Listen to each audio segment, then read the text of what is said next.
Sir మీరు నర్సరావుపేట నకిరికెళ్ళలో 2 ఏరియాలు పనిచేస్తున్నప్పుడు ఆ ఏరియాలో ఒక మోస్ట్ వాంటెడ్ మొద్దు సీను అనే క్యారెక్టర్ తిరిగేది.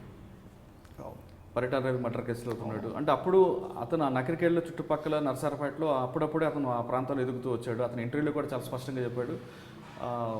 కోడెల శివప్రసాద్ దగ్గర అవ్వాలని ప్రయత్నం చేశాను, కొన్ని పరిస్థితుల్లో నేను అతనికి దగ్గర కాలేకపోయానని చెప్తూనే ఆ ఏరియాలో హల్చల్ చేయడం, ఒక రౌడీగా ఎదిగాడు. అదే ప్లేస్లో మీరున్న టైంలో రౌడీగా ఎదిగాడు. నకిరికెళ్ళలో ఒక వైన్ షాప్ దగ్గర ఫస్ట్ క్రైమ్ అక్కడే స్టార్ట్ అయింది. ఫైర్ ఓపెన్ చేసి వైన్ షాప్ ఓనర్ని కూడా చంపడం, అంటే అక్కడి నుంచి స్టార్ట్ అయింది. అంటే మీరున్న టైంలో మొదటి క్యారెక్టర్ని మరి ఎందుకు మీరు ఐడెంటిఫై చేయలేకపోయారు, ఎందుకు అతన్ని కంట్రోల్ చేయలేదు? నేనున్న టైంలో అనామకుడు మొద్దుసీన్ అనేవాడు. అక్కడ నాకు గుర్తుండి ఎస్ఎస్ఎన్ కాలేజ్, రెడ్డి కాలేజ్, ఈ కాలేజెస్ ఉంటాయి. అందులో ఒక స్టూడెంట్గా డ్రాప్ అవుట్ లాగా వస్తూ పోతుండేవాడు. ఏదో ఒక ఇన్సిడెంట్లో రౌడీయిజం కొంచెం అప్పటికే వాడికి ఇది ఉండే అనమాట, రౌడీయిజం చేయడం ఇట్లాంటిది. ఆ ఉన్న ఒక గ్రూప్లో ఒక 5-6 రౌడీ ఎలిమెంట్స్ టైప్లో ఉన్న వాళ్ళలో వీడోడు.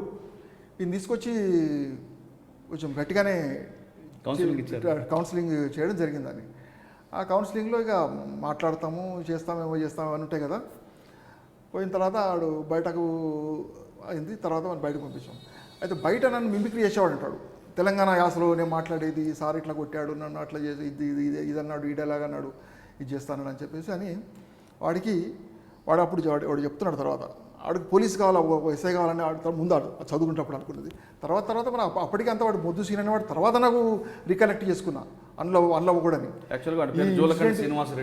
ఈ ఇన్సిడెంట్ జరిగిన తర్వాత మన వాళ్ళ లైమ్ లైట్కి వచ్చిన తర్వాత అప్పుడు పరిటాల రవి గారిని హత్య చేసిన తర్వాత అప్పుడు వచ్చిన వాడు కదా, వాడికి ఈ లెవెల్కి వచ్చాడని అప్పుడు అనుకున్నాను తప్ప అప్పుడు ఆ లెవెల్లో లేడు వాడు. అప్పుడు పిస్టల్ పట్టుకుని కాల్పులు జరిపేంత లెవెల్ కానీ ఇది కానీ లేదు. నకిరికెళ్ళలో ఫైర్ ఓపెన్ చేశాడు కదా, నేను ఉన్నప్పుడు కదా, తర్వాత జరుగుతుంది అది.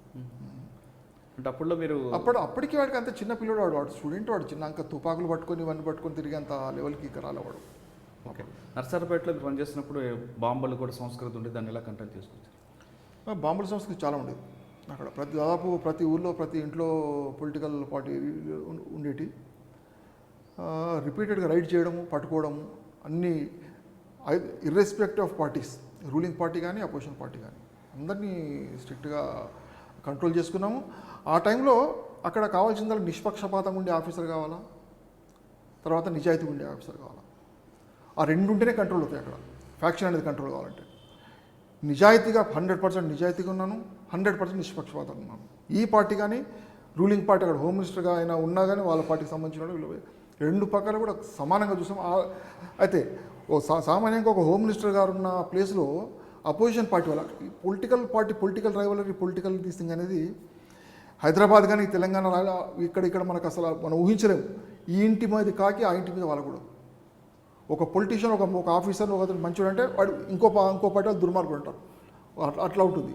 ఆ పరిస్థితుల్లో అక్కడ ఉన్న లీడర్స్ వెళ్ళి అప్పుడు కృష్ణారెడ్డి గారు కోటేశ్వర, అప్పుడు నా పెళ్ళి అక్కడ చేస్తున్న టైంలోనే హైదరాబాద్లో నా పెళ్ళి అయితే హోమ్ మినిస్టర్ కోటేశ్వర గారు వచ్చారు, కృష్ణారెడ్డి గారు వచ్చారు అనమాట. అంటే ఇద్దరు ఒక ఫంక్షన్కి తను వస్తున్నట్టు ఆయన వస్తే నేను రాడు.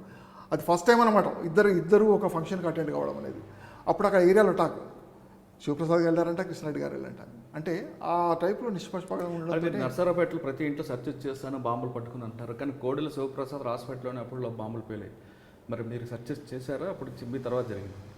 లేదు, అప్పుడు నేనున్న టైంలో కాదు. తర్వాత చాలా సంవత్సరాల తర్వాత నేను వచ్చిన తర్వాత చాలా సంవత్సరాల తర్వాత ఇన్సిడెంట్ విన్నా నేను.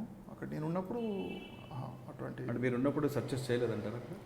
ఎమ్మెల్యే గారి ఇంట్లో సెర్చ్ మాకు ఇన్ఫర్మేషన్ ఉండాలి. ఏ సెర్చ్ చేయాలన్నా కనీసం అక్కడ ఉన్నది అని అనుకుంటే కానీ మేము పోతాం. అంటే అనామతగా దానికి వెళ్ళడం ఉంటుంది కదా, అటువంటి ఇన్ఫర్మేషన్ ఎప్పుడు లేకుండా మాకు. నర్సరావుపేట నుంచి ఎక్కడికి వెళ్ళారు?